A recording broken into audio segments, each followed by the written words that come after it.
कि साध्वी प्रज्ञा जी अपने आप को सनातनी कहती हैं। जब ये चीज बड़ी है मस्त मस्त, ये गाना जब वो फिल्माया जाता है, गाया जाता है, तब किसी की भावनाएं आहत नहीं होती है। मैं तो ये पूछना चाहती हूँ, आप अपने तन से उतार दो, क्योंकि हमें लगता है कि हमारी भावनाओं को, गौतम बुद्ध की भावनाओं को ठेस पहुंच रही है आपके इस वस्त्र धारण करने से। तो हमें बहुत ज्यादा जो है इससे पे आपत्ति है। योगी जी, आप इस वस्त्र को पहनना बंद करें। चीन की मुद्दा दबाया जा रहा है, तो चीन वाला मुद्दा उठाना चाहिए इस गोदी मीडिया को, इस बेशरम मीडिया को।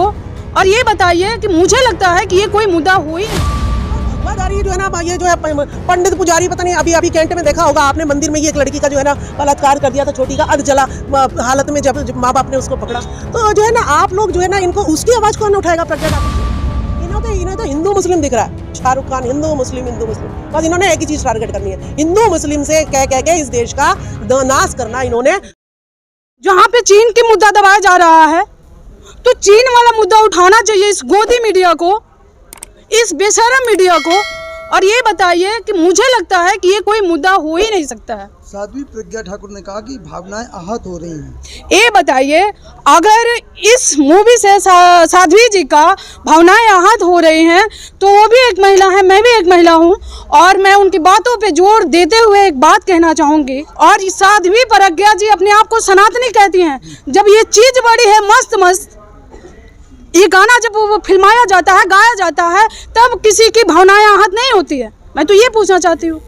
मैं तो आप लोगों के माध्यम से साध्वी जी से ये पूछना चाहती हूँ, इस पे आपका क्या कहना है? वो कह रही है कि भगवा कपड़ा पहन के जो डांस कर रहे हैं संविधान, उसके लिए अच्छा, आप ये बताइए, मैं ये पूछना चाहती हूँ कि आप लोगों ने देखा है गाजर को? जी।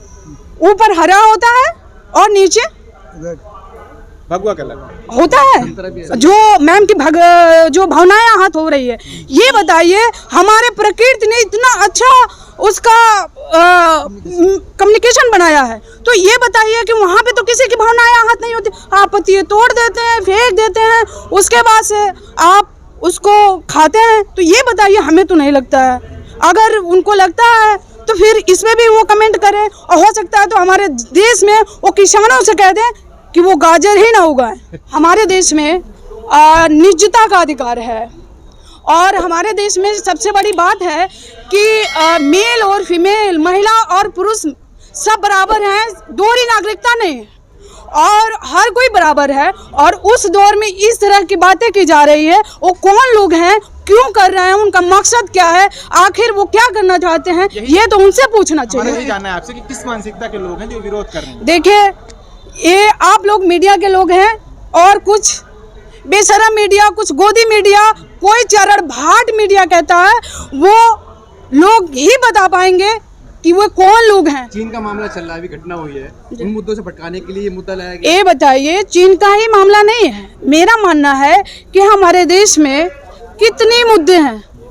बेरोजगारी, अशिक्षा, महंगाई, और ये बताइए इतने सारे मुद्दा होने के बावजूद हमें लगता है कि ये कौन से मुद्दा है, कौन लोग उठा रहे हैं। जैसे आदित्य योगीनाथ हैं या प्रज्ञा सिंह ठाकुर हैं, ये लोग भी बायकॉट करने की बात कर रहे हैं, मंत्री लोग। देखिए, सबसे पहले तो योगी आदित्यनाथ जी जो है ना एकदम झूठे हैं। जो योगी बन गया, उसने सत्ता, पैसा और गाड़ी वाड़ी सबसे मोह उसका हट जाना चाहिए। तो मैं तो उन्हें योगी तो खैर मानती ही नहीं हूँ कि वो योगी है, वो ढकोसला है। ठीक है, वो बायकॉट करे क्योंकि उन्हें राजनीति करनी है, उनको वोट लेना है, उन्हें हिंदू मुस्लिम करना है, इसीलिए वो पठान का बायकॉट कर रहे हैं। ठीक है, बाकी क्या फर्क पड़ रहा है, किससे क्या, कोई किसी के जो है ना कपड़े। मैं कहूँ योगी जी, आप ये भगवा वस्त्र क्यों पहन के बैठे हो? गौतम बुद्ध का भगवा वस्त्र तो गौतम बुद्ध पहनते हैं, और गौतम बुद्ध ने शासन को त्यागा था, राज सत्ता को त्यागा था, राज सिंहासन को त्यागा था, जंगल में रहते थे वो, और एक ही कपड़ा, 2 ही कपड़े उनके पास होते थे,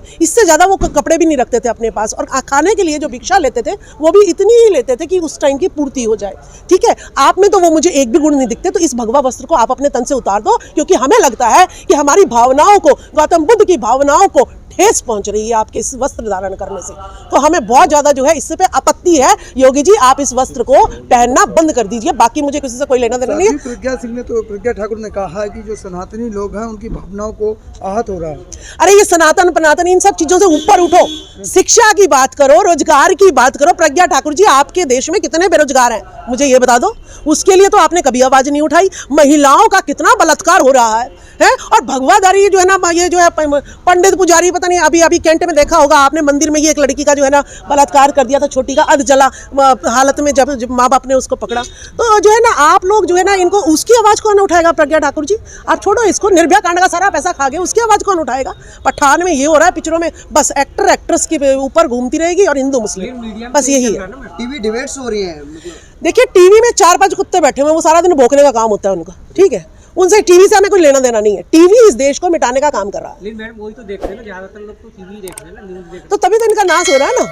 तो इसीलिए सोशल मीडिया जो ये आई है, इससे मैं रिक्वेस्ट करूंगी कि एक टीवी बहिष्कार का एक आंदोलन होना चाहिए। प्रज्ञा ठाकुर जी, मैं आपसे जो है रिक्वेस्ट करूंगी, इस टीवी पे इतनी अश्लीलता परोसी जाती है कि आप इस टीवी का बहिष्कार करा दो, या इस टीवी पर डिबेट करानी है तो डॉक्टर्स की डिबेट कराओ, आपने डिबेट करानी है वकीलों की डिबेट कराओ, आपने डिबेट करानी है टीचर्स की डिबेट कराओ, आपने डिबेट करानी है तो महिलाओं के अधिकारों के लिए महिलाओं को बिठाओ।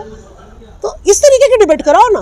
तो क्या लगता है आपको, ये सब नहीं बिठाए जाते वहाँ पे जो आपने ना जी, द्विवेदी, चतुर्वेदी, त्रिवेदी जो है ना, ये सब ही बैठे होते हैं, पता नहीं इनको जो खुद शोषण कर रहे हैं। विशेषज्ञों को बैठाते हैं, आपने देखा होगा। अब विशेषज्ञ तो जो है इन्हें खून चूसने के विशेषज्ञ है, ये अंधविश्वास में पकड़ में कैसे लिप्त कराना इनके विशेषज्ञ है ये। बाकी इन्हें क्या नॉलेज है?